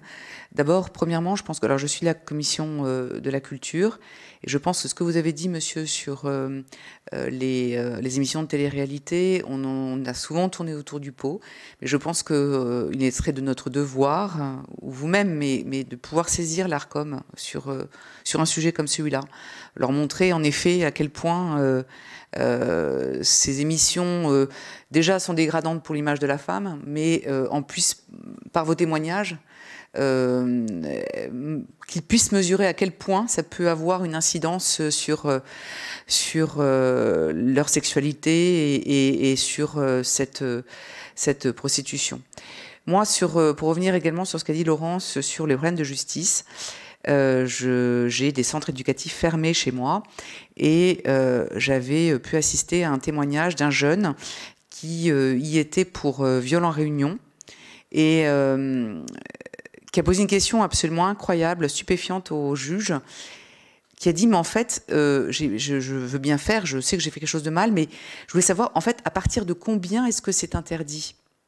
C'était pas donc le fait du viol, c'était de savoir à partir de combien de camarades, et je crois qu'ils avaient été à 8 ou 10 sur cette pauvre jeune fille, à partir de combien, en fait, ça devient illégal, quoi. C'était pour montrer à quel point ce jeune homme était totalement en dehors des clous des règles, de la morale, enfin de tout. Enfin, c'était de perdant tous ses repères. Est-ce qu'il y a en effet une possibilité, alors peut-être que les centres éducatifs fermés pour des mineurs, hein, dans ce cas c'était le cas, un jeune homme qui avait 15-16 ans, hein, est-ce que c'est un lieu qui se prête à une reprise en main de ces jeunes, avec peut-être des sessions, j'imagine, très précises pour leur faire comprendre pourquoi, bien sûr, pourquoi c'est mal, et montrer la gravité de leurs actes, ou est-ce qu'en effet, il y a d'autres centres où on puisse prendre en main ces jeunes avant qu'ils ne tombent véritablement dans le crime et la prison d'adultes, où malheureusement ils vont être sûrement dans un engrenage qui ira encore plus loin. Voilà. À quel moment est-ce qu'on peut, même pour le violeur, ou en tout cas ces personnes ou ces jeunes qui vont se prêter à ces chantages sordides auprès de jeunes filles, comment est-ce que l'éducation nationale est un bon canal, ou est-ce que c'est pas déjà aller un peu plus loin vis-à-vis d'autres instruments qu'a la justice entre ses mains? Voilà, pardonnez-moi d'être un peu confuse. Mais... Merci, chers collègues, pour cette question où l'éducation nationale a des obligations, mais on a parlé tout à l'heure de l'application de la loi pour la loi abolitionniste de la prostitution. Il existe aussi dans la loi des obligations en termes d'éducation à la sexualité. L'application de la loi est assez disparate, voire en général inexistante. Voilà. Donc je vais vous laisser vous organiser pour répondre à ces deux interventions de notre collègue Laurence Cohen et Laure Darcos. Madame Elisabeth Moiron-Braud. Je vais vous laisser compléter, mais je voudrais rebondir sur ce qui a été dit. Mais je crois que la loi, bien sûr, c'est extrêmement important, mais les magistrats, ils sont là pour appliquer, pour mettre en œuvre cette loi. Hein. Donc voilà, je ne pense pas que ce soit les premiers, qui ne sont pas en tête de gondole, comme on dit. Ils sont plutôt à la fin d'un parcours. Hein. C'est la reconnaissance, l'infraction, la condamnation, tout ça. Donc il faut prendre le problème bien plus en amont. Et il faut en faire tout ce dont on a parlé, il faut en faire, c'est-à-dire en fait tout ce qu'on a dit, même si on a été très technique par moments, etc. Mais en fait c'est la marchandisation des corps. C'est tout, c'est qu'un corps n'est pas un bien marchand, un corps se respecte, c'est le respect, c'est la dignité humaine. Bon, ça c'est le trop commun. Bon, à partir de là, il faut une volonté politique. Il faut que ce soit une politique prioritaire, parce que ce qui marche bien, c'est la prise de conscience de la société. Et on n'en fait pas assez. Et je le sais pour la prostitution. Quand Laurence Rossignol n'est pas là, la seule campagne qu'on a fait sur la prostitution, parce qu'il y avait comment ça s'appelait déjà, l'Europe, là, le match de foot européen, je ne sais plus comment ça, c'est un nom. Vous savez, en 2016, c'était l'euro, non, je ne sais plus comment ça s'appelle. Bon, passons. Quand il y a eu le football, je ne sais plus, bon, c'est un nom, mais voilà. Donc, c'était en 2016. On avait fait une petite campagne où il y avait des flashs, notamment sur Internet, etc., où en disant les corps ne sont pas à vendre. Enfin voilà, on avait fait des messages de prévention. Il faut avertir. On sait que dans par exemple, qu'à chaque fois qu'il y a des manifestations publiques très importantes, comme bientôt, on va avoir les Jeux Olympiques. Voilà, hein. Et on sait que ces manifestations-là, elles sont, on multiplie par 10, par 20, par 30, par 100, tout ce qui est la prostitution, les offres de prostitution, etc. Donc, si on ne fait pas ça, on n'y arrivera jamais. Alors, donc, c'est de la sensibilisation essentielle. Des messages à envoyer régulièrement. Aussi des messages qui sont donc des messages de prévention pour dire attention, voilà, on essaie de réduire les risques, si je puis dire, d'exploitation de toutes les personnes qui sont dans notre société, et surtout les femmes. Il faut absolument les femmes et les enfants les prévenir de ce point de vue-là. Et puis, il est évident que l'éducation nationale a un rôle absolument essentiel. Simplement, là, vous l'avez soulevé, mais la loi de 2016 a prévu que dans tous les programmes, il y aura vraiment, enfin, genre, des cours pour expliquer, enfin, des conférences pour expliquer justement le danger. C'est marqué dans la loi, marchandisation des corps, c'est dit. Voilà. Moi, dans mon plan, dans le plan de la MIPROF, le premier et le second plan d'action de lutte contre la traite des êtres humains, on a 2 mesures où on demande à l'éducation nationale qu'ils mettent dans les programmes justement une alerte. Alors, bien sûr, exploitation sexuelle, autres formes d'exploitation d'ailleurs, pas seulement, etc.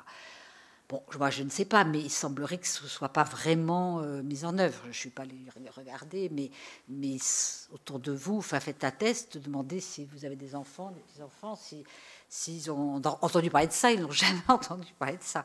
Voilà, bon, donc c'est là, je pense qu'il y a vraiment, c'est là où il faut faire quelque chose. D'ailleurs, on voit bien, c'est que quand même, quand il y a eu cette affaire horrible de ces malheureuses qui ont tourné ce film, et qui dans des conditions atroces, elles ont été torturées, c'est un cauchemar, enfin, c'est horrible. Alors là, tout à coup, les consciences s'éveillent. Alors, il faut les aider à s'éveiller. Il ne faut pas attendre quand même tout le temps des catastrophes. Vous savez, je fais le rapprochement, puisque comme je dis, j'étais à Bruxelles, et ben, on s'est rendu compte d'une chose aussi, c'est qu'il a fallu la guerre en Ukraine et les risques d'exploitation sexuelle, notamment des jeunes Ukrainiennes, pour que tout à coup, on se mette à en parler. Parce qu'on en parle rarement de la traite des êtres humains, de l'exploitation, on en parle très, très rarement. Et là, on n'arrête pas, on a des demandes d'interview, enfin, n'est-ce pas, Elvire, toi aussi, on est vraiment dedans, quoi. Donc, vous voyez, donc il faut toujours des événements très graves pour qu'on prenne conscience de la chose, ce qui est déjà bien, parce qu'au moins il y a une prise de conscience et les gens ne peuvent pas approuver ça. Mais il faut aussi communiquer. Vous avez rappelé tous ces jeunes qui se prostituent. Moi, je vois bien une chose, mais tout ça, c'est une question de priorité politique. Vraiment, parce qu'on doit alerter, mais ça, je sais qu'on a commencé à le faire, mais ce sont aussi des mesures qui sont prévues dans le plan de lutte contre la prostitution. Il faut en parler, il faut faire des campagnes, il faut mobiliser, il faut en faire une cause, vraiment une cause prioritaire. Voilà, c'est mon sentiment. Est-ce que l'un des intervenants voulait compléter? Parce que c'était plutôt des remarques qui ont été faites, donc il n'y avait pas forcément de questions. S'il n'y a pas d'autres questions, moi j'avais peut-être une question pour Monsieur Baldo par rapport à la montée des signalements et vous avez fait un parallèle entre les signalements et finalement la situation aussi sur la toile. Et lorsque vous avez dit il y a 365 000 signalements par an, on sait qu'il y a ça pourrait paraître énorme en réalité ce chiffre, sauf que je l'ai dit dans mon propos liminaire, il y a 19 millions de vues uniques par mois. Donc en réalité, est-ce que vous êtes finalement équipé pour monter en puissance? Parce qu'on le voit bien, les images sont de plus en plus barbares, de plus en plus... voilà, les sites montent pour attirer, montent en violence, montent en barbarie, montent aussi, finalement, sont de moins en moins conformés, certains, par rapport à la loi. Donc, est-ce que vous êtes capé, équipé en termes de ressources humaines, en termes de moyens, pour faire face à cette montée en puissance et cette industrie florissante? Merci. Alors, à l'heure actuelle, je dirais oui. Néanmoins, nous avons tous conscience au sein de l'Office auquel nous appartenons que la montée en puissance, comme vous l'avez dit, Madame la Présidente, est inéluctable et que c'est une course à l'échalote en réalité et qu'il nous faudra perpétuellement augmenter nos moyens pour pouvoir faire face. À l'instant T, je dirais que nos ressources sont convenables. Peut-être que dans 2 ans, je ne pourrai pas tenir ce discours. Ou peut-être même avant, ne le pourrai-je plus. Mais pour l'instant, oui, nous avons été redimensionnés l'année dernière, justement au moment où on nous a demandé de passer en H24/7, comme je le disais tout à l'heure. Donc, les ressources sont là. Les ressources sont là. Il y a eu un gros effort fait par le gouvernement pour nous mettre des moyens. Quid de l'avenir, je ne sais pas. Je ne peux pas chiffrer les choses, mais je puis vous assurer avec certitude qu'il faudra perpétuellement augmenter la surface de Pharos, c'est certain. Merci pour cette réponse. C'est vrai que le Sénat s'est emparé de ce sujet en début d'année, en réalité. Peu s'étaient emparés du sujet. Donc le MeToo de la pornographie n'a pas encore eu lieu. Et si il devait avoir lieu, probablement que vous devriez adapter les moyens pour y répondre, clairement. Mais écoutez, pardon, oui, monsieur, je souhaitais compléter. Aux remarques faites par les sénatrices. Sur la question du lien entre pornographie et prostitution, vous demandez des éléments concrets pour votre rapport. À mon sens, vous les avez, hein, les études en termes, par exemple, d'usage du téléphone portable et les adolescents. Enfin, c'est des choses qui commencent à être vastement étudiées en France et à l'étranger de manière générale.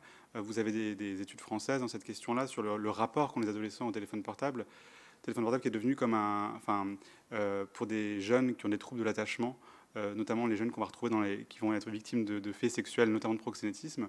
Le téléphone portable, c'est un enjeu essentiel et il y a un exemple très concret dans le film Police, où vous avez cette scène assez dramatique, cette jeune fille qui dit qu'elle a fait une fellation pour récupérer son téléphone portable, ce que je retrouve très souvent dans mes dossiers.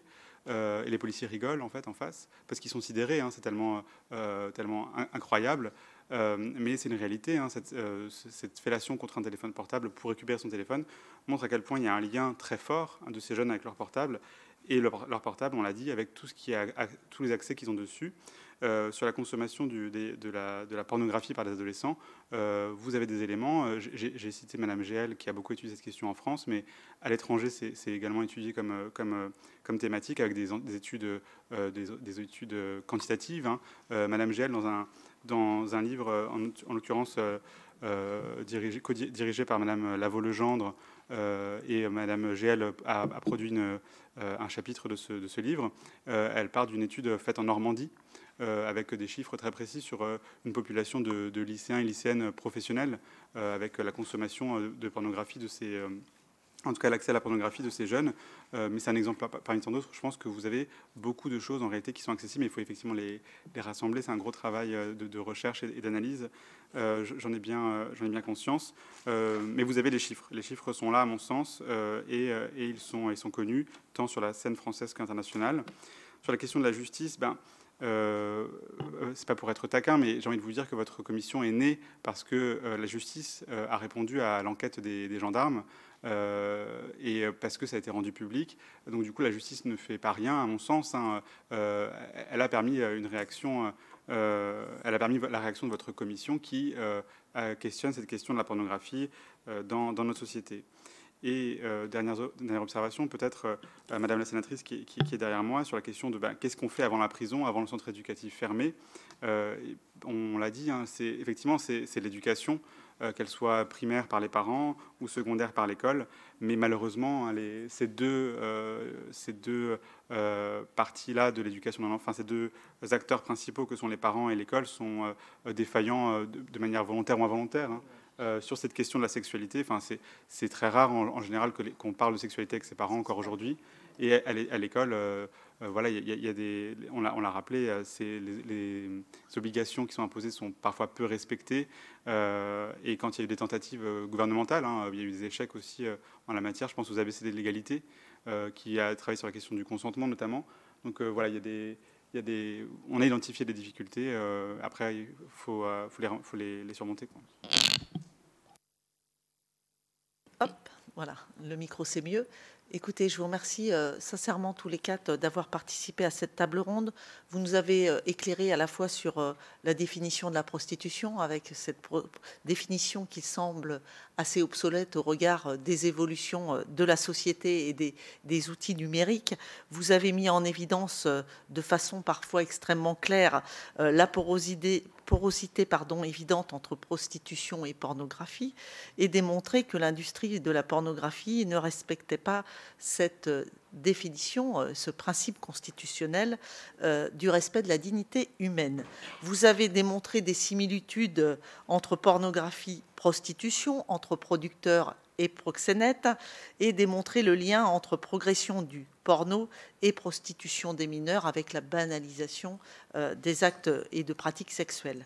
Vous avez prouvé que pornographie s'apparentait parfois à finalement de la traite d'êtres humains, et mis en évidence des angles morts des politiques publiques. C'est une réalité.